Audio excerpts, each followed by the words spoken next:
ဒီအဝတ်စားနဲ့မင်းနဲ့လိုက်တယ်ဆိုလို့ရှိရင် English လို့ဘယ်လိုပြောရမလဲဆိုတော့ကျွန်တော်ဒီနေ့ share လုပ်ပေးချင်ပါတယ်ဒီအဝတ်စားနဲ့မင်းနဲ့လိုက်တယ်တစ်ခုခုနဲ့လိုက်တယ်ဆိုလို့ရှိရင် English လို့ကျွန်တော်ဒီနေ့ပြောလို့ရတဲ့နည်းနှစ်နည်းပြောပြပေးပါမယ်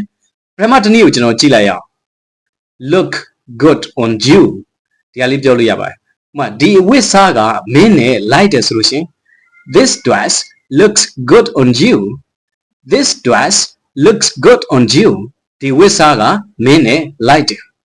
ကဲကျွန်တော်နောက်တစ်ခုထပ်ကြည့်အောင် this dress really suits you